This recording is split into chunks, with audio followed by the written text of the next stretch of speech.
Hello friends, എല്ലാവർക്കും നമസ്കാരം. ഇന്ന് ഞാൻ ചെയ്യാൻ പോകുന്നത് ഒരു കോക്കനട്ട് പുഡിങ്ങിൻ്റെ റെസിപ്പിയാണ്.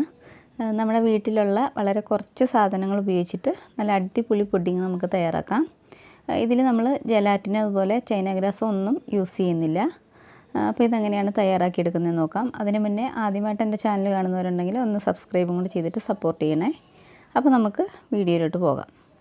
അപ്പോൾ കോക്കനട്ട് പുഡിംഗ് ഉണ്ടാക്കാൻ വേണ്ടിയിട്ട് ഞാനിപ്പോൾ ഇവിടെ ഒരു 2 കപ്പ് തേങ്ങ ചിരകിയത് എടുത്ത് വെച്ചിട്ടുണ്ട്.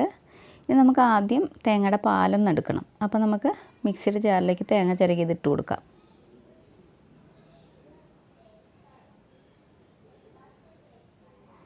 ഇനി നമ്മൾ തേങ്ങ എടുത്ത അതേ കപ്പിൽ തന്നെ 1 കപ്പ് വെള്ളം ഇതിലേക്ക് ഒഴിച്ചു കൊടുക്കാം. അതിന് ശേഷം ഇത് നന്നായിട്ടൊന്ന് അടിച്ചെടുത്തിട്ട് വരാം. ഇനി നമുക്ക് തേങ്ങാപ്പാലൊന്ന് പിഴിഞ്ഞെടുക്കാം.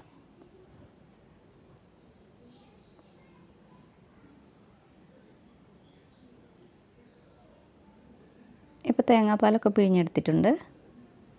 ഇനി നമുക്ക് ഇതിൽ നിന്ന് കുറച്ച് തേങ്ങാപ്പാലൊന്ന് മാറ്റി വയ്ക്കാം.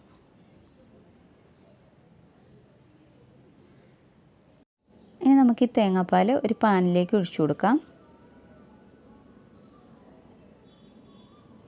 ഇനി നമ്മൾ നേരത്തെ മാറ്റി വെച്ചിരിക്കുന്ന തേങ്ങാപ്പാലിലേക്ക് ഒരു 1/4 കപ്പ് കോൺഫ്ലവർ ചേർത്ത് കൊടുക്കാം. അതിനുശേഷം ഇത് നന്നായിട്ടൊന്ന് മിക്സ് ചെയ്തെടുക്കാം. ഒട്ടും കട്ടയില്ലാതെ വേണം മിക്സ് ചെയ്തെടുക്കാൻ. ഇതിപ്പോൾ ഞാൻ നന്നായിട്ടൊന്ന് മിക്സ് ചെയ്തെടുത്തിട്ടുണ്ട്. ഇതിനി നമുക്കിവിടെ മാറ്റി വയ്ക്കാം. ഇനി നമ്മൾ എടുത്ത് വെച്ചിരിക്കുന്ന തേങ്ങാപ്പാലിലേക്ക് ഒരു നുള്ള് ഉപ്പിട്ട് കൊടുക്കാം. അതിനുശേഷം ഇത് നന്നായിട്ടൊന്ന് മിക്സ് ചെയ്ത് കൊടുക്കാം. ഇതിന് നമുക്ക് അടുപ്പത്ത് വെച്ച് കൊടുക്കാം. എന്നിട്ട് അടുപ്പൊന്ന് കത്തിച്ച് കൊടുക്കാം. ഇനി നമുക്കിതിലേക്ക് പഞ്ചസാര ചേർത്ത് കൊടുക്കണം. അപ്പം ഞാനൊരു 1/4 കപ്പ് പഞ്ചസാര ചേർത്ത് കൊടുക്കുന്നുണ്ട്. അതിന് ശേഷം ഇത് നന്നായിട്ടൊന്ന് മിക്സ് ചെയ്യാം. ഇനി നമ്മൾ തീ ഒരു മീഡിയം ഫ്ലെയിമിൽ വെച്ചിട്ട് കൈവിടാതെ നന്നായിട്ട് ഇളക്കി കൊടുത്തുകൊണ്ടേയിരിക്കണം.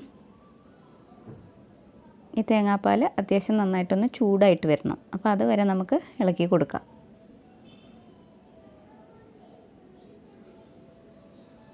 ഇപ്പോൾ നമ്മുടെ തേങ്ങാപ്പാൽ അത്യാവശ്യം നന്നായിട്ടൊന്ന് ചൂടായിട്ട് വന്നിട്ടുണ്ട്. ഇനി നമ്മൾ നേരത്തെ എടുത്ത് വെച്ചിരിക്കുന്ന കോൺഫ്ലവറിൻ്റെ മിക്സ് ഇതിലേക്ക് ചേർത്ത് കൊടുക്കാം. അതിനുശേഷം തീ ഏറ്റവും ലോ ഫ്ലെയിമിൽ വെച്ചിട്ട് നന്നായിട്ട് ഇളക്കി കൊടുക്കാം. പിന്നെ നമ്മൾ കോൺഫ്ലവർ ചേർത്ത് കഴിഞ്ഞിട്ടുണ്ടെങ്കിൽ ഇത് പെട്ടെന്ന് കുറുകി വരും. അപ്പോൾ നമ്മളിത് ഹൈ ഫ്ലെയിമിൽ വെച്ചിട്ട് ഇളക്കി കൊടുക്കാൻ പാടില്ല. അങ്ങനെ ചെയ്തിട്ടുണ്ടെങ്കിൽ ഈ കോൺഫ്ലവർ ഒന്നും കുക്കായിട്ടുണ്ടാവില്ല. അപ്പോൾ ഏറ്റവും ലോ ഫ്ലെയിമിൽ വെച്ചിട്ട് വേണം ഇളക്കി കൊടുക്കാൻ.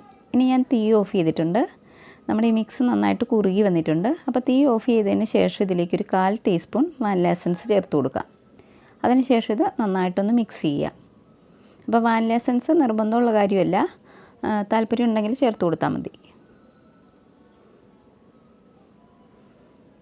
ഇനി നമുക്കിത് ചൂടോടുകൂടെ തന്നെ നമ്മൾ എടുത്ത് വെച്ചിരിക്കുന്ന പാത്രത്തിലേക്ക് ഒഴിച്ചു കൊടുക്കാം.